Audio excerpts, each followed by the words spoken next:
আমরা কি আমাদের মায়ের ঋণ কখনো শোধ করতে পারবো? পারবেন? পারবেন না। তাহলে আপনার মা যার কাছে ঋণী, তার ঋণটা শোধ করবেন কিভাবে? আপনার মাও শোধ করতে পারে না, আপনিও আপনার উপর ভারিয়ে দিল, আপনি শোধ করতে পারবেন? আবার আপনার মার ঋণটা শোধ করতে দেন আপনার যে মা, যে নানি, সেও তার কাছে ঋণী। আপনার বাপও ঋণী, আপনার বাপের মাও ঋণী। যত মা আছে সব মা তার কাছে ঋণী। আবার নিঃশ্বাস নিয়ে দেখেন আপনিও ঋণী, আপনার পরবর্তী প্রজন্ম তার কাছে ঋণী থাকবে। তাহলে তার ঋণটা কিভাবে আপনারা শোধ করবেন? সে কে জানেন? সে আমাদের কে? আমাদের এই দেশ, প্রিয় মাতৃভূমি। যার আলো বাতাস খেয়ে, যার থেকে নিনি এমন কোনো সুযোগ সুবিধা নাই যে না থাকলে আমাদের অস্তিত্বই থাকবে না। থাকবে? আমরা আমার জাতীয়তা বাংলাদেশি, আমরা বাংলাদেশের নাগরিক, এই দেশ না থাকলে সেটা বলতে পারবো? তাহলে এই দেশটা থাকতে হলে, এই দেশটা চলতে হলে কি অর্থের দরকার আছে না? সরকারের কি গাছ আছে সেখান থেকে টাকা হয়? তাহলে আমরা এই যে দিয়ে হুন্ডির মাধ্যমে টাকাগুলো দিই, তাহলে উল্টো আরো কি এদেশে আরো সম্পদ কি বিদেশ চলে যাবে না? পাচার হবে না? অবৈধ জিনিস এদেশে আসবে। তারা কি সরকার, তার কি ট্যাক্স, তার শুল্ক, এগুলো কি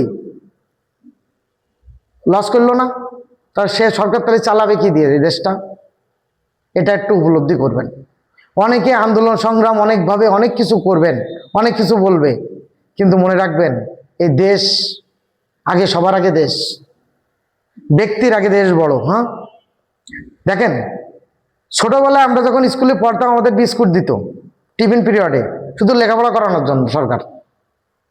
এখনো মনে হয় দেয় কিনা জানি না, এখন দেয় কিনা, আমাদের সময় দিত। এখনো সরকারি হসপিটালে যান 10 টাকায় টিকিট, আবার ওষুধও দিয়ে দেয়, তার দামই তো 500-700 টাকা।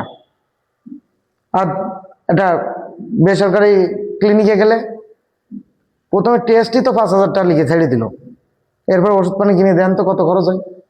এটাও বাদ দিলাম যে স্কুল নিয়েছিলাম, আমরা পড়তাম ফ্রি, কোনো টাকা দেওয়া লাগতো না, আরো উল্টো আমাদের উপবৃত্তি দিত, টাকা দিত, টিফিন দিত। আর নিজের সন্তানকে যে ভর্তি করতেছেন, মাসিক বেতন 5,000, 20,000, তাই না? যে রাস্তায় দিয়ে আমরা হাঁটি, কোনো কারণে যদি একটু ভাঙ্গা হয়, সরকারের তো 14 গোষ্ঠী উদ্ধার করে ছেড়ে দিই, রাইট? এগুলো আসবে কোথা থেকে? আমরা যদি স্বতঃস্ফূর্তভাবে ট্যাক্স না দিই, খাজনা না দিই, কর না দিই, আয়কর না দিই, শুল্ক না দিই, সরকার টাকাটা পাবে কোথা থেকে এনে করবে? অতএব আমাদের দেশপ্রেম জাগ্রত করতে হবে, শুধু মুখে না, কাজে।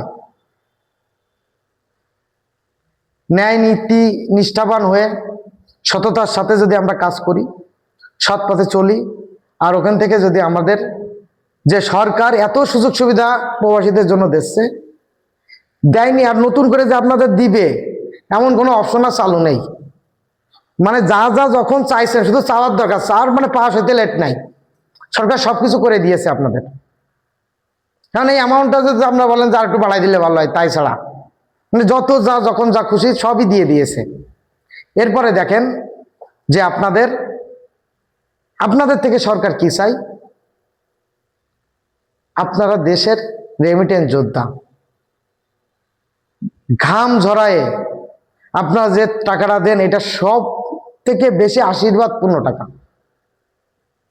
এই টাকার অন্যরকম একটা আশীর্বাদ আছে। আর এই টাকা দিয়ে কোনো প্রতারক চক্রের অবৈধ কাজ করতে দিবেন না। কোনো দেশদ্রোহী বা দেশের শত্রু তাকে বিদেশে টাকা পাচার করতে দিবেন না। আপনি টাকা দিয়েন না, দরকার নেই, তারপরেও কেউ এদেশ থেকে টাকা পাচার করুক তাকে সহযোগিতা করেন না, বা কেউ অবৈধ জিনিস এদেশে নিয়ে আসুক তাকে সহযোগিতা করেন না, প্রয়োজন আপনি দিয়েন না।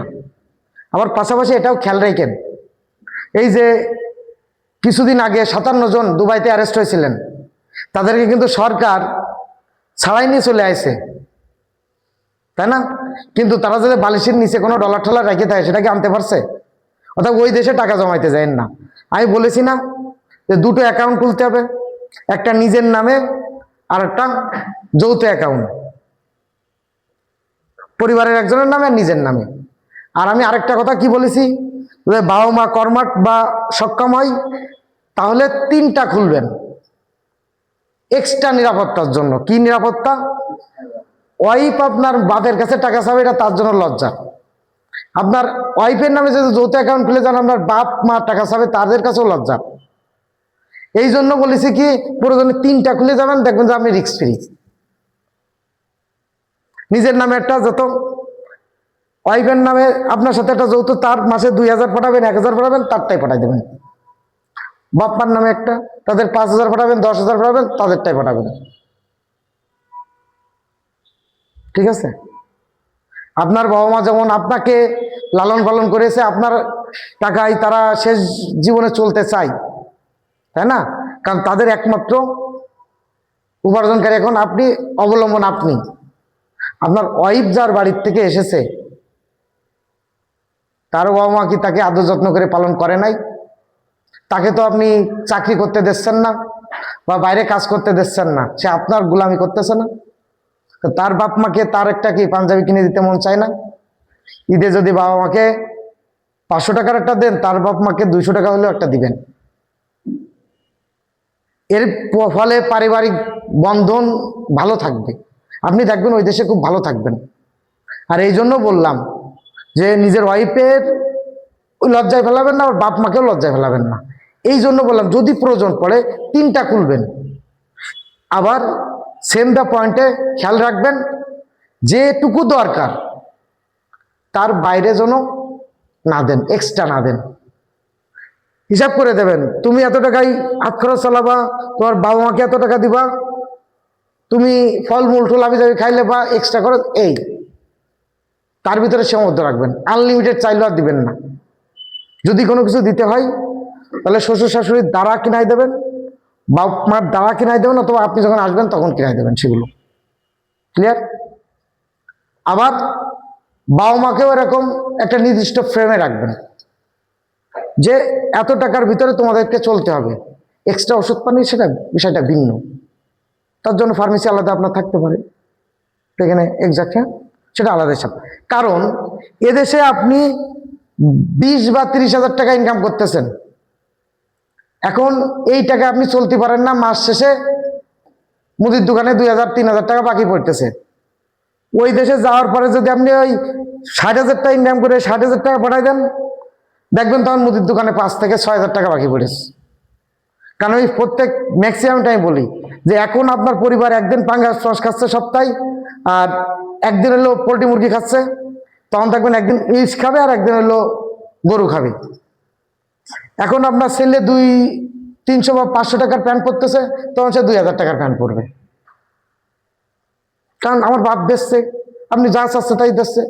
ওই 10 বছর পরে বিদেশ থেকে এসে আবার সেই পরের ঘরে কাজ করতে হবে, তাহলে বিদেশ যাওয়ার তো কোনো দরকার নেই। আবার যে দেশে আমরা যাচ্ছি একটা জিনিস খেয়াল রাখতে হবে, এই দেশে আমার যে রিসোর্স আছে এইটা ব্যবহার করে কি আমি যে টাকা ইনকাম করতেছি, এই টাকাটা দিয়ে যে এইটার থেকে আর একটু ভালো করে এটা ভালো হবে, নাকি আমি যে দেশে যাচ্ছি যে কাজে তার বেতনটা এর থেকে অনেক ভালো। অনেকেই আছে এখানে যে টাকা ইনকাম করে তার দ্বারা সম্ভব, যে টাকায় দেশে যায় কি করে পরিপ্রেক্ষিতে তার থেকে আর কম টাকায় যায় কাজ করতেছেন, থাকতেছে। আজ 10 বছর 20 বছর হয়ে গেছে, আপনার দেশের জন্য কিছুই করতে পারে নাই, আছে। কারণ এই ক্যালকুলেশনটা অনেকেই করে না, তো এটা মাথায় রাখতে হবে।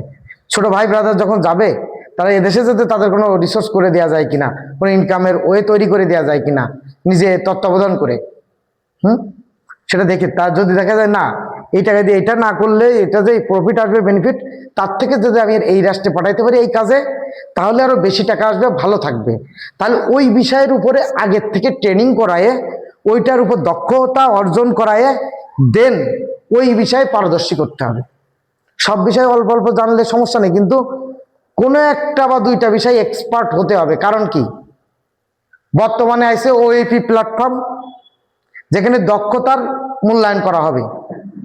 আগামী দিনে বিদেশ থেকে যে আপনাদেরকে নিয়োগ দিবে উনি সরাসরি আছেন, অর্থাৎ যে এমপ্লয়, আপনারা যারা বিদেশে যাবেন তারা এর ভিতরে আছেন, ওনারা যাদের মাধ্যম দিয়ে প্রসেসিং করে নেবে সেই আরএলদারি বৈধ রিক্রুটিং এজেন্সি আছে, আর সরকারের পক্ষ থেকে তাদের বিভিন্ন দপ্তর এইগুলা মন্ত্রণালয় এই সরকারি প্রতিনিধি ইনারা আছেন এটা মনিটরিং করতে। আপনারা বিমান ভাড়াও ফ্রিতে যেতে পারবেন যদি দক্ষ হন, নিজেদের যোগ্যতা থাকে, অভিজ্ঞতা থাকে। অতএব কারিগরি শিক্ষার উপর জোর দিতে হবে। বোঝা গেল? তো অনেক কথা বললাম, অনেক জ্ঞান উপদেশ দিলাম, পাশাপাশি ভিডিও করেও রাখলাম। যদি কখনো কোনো কিছু ভুলে যান, আমি কোনো কাটছাট না, যেভাবে বলেছি এইভাবে। যেমন আপনার ওই রেমিটেন্স টাকা পাঠানো নিয়ে একটু নেগেটিভলি ওকে হাইলাইটস করে বলেছি, কারণ পজিটিভলি বললে কেউ খাইতে চায় না, এই জন্য নেগেটিভ বলে থাকলাম। বুঝতে পারছেন? যাই হোক, আজকের মতো শেষ করছি। আপনারা যে রেস্ট করেন, খাওয়া দাওয়া করে একটু সুস্থ হন। একটু হালকা পাতলা নাস্তার ব্যবস্থা করা হয়েছে। প্রবাসীদের বন্ধুর যে ট্রেনিংটা চলতেছে সেটার আজকে নাস্তার ব্যবস্থাটা করেছে শাহজালাল ফাউন্ডেশনের এক ভাই। তিনি এটা নাম প্রকাশে অনিচ্ছুক, তিনি আপনাদেরকে নাস্তা পাঠাইছে। নাস্তাটা খেয়ে চলে যাবেন আপনারা। হ্যাঁ, সবাই ভালো থাকেন, সুস্থ থাকেন। আসসালামু আলাইকুম।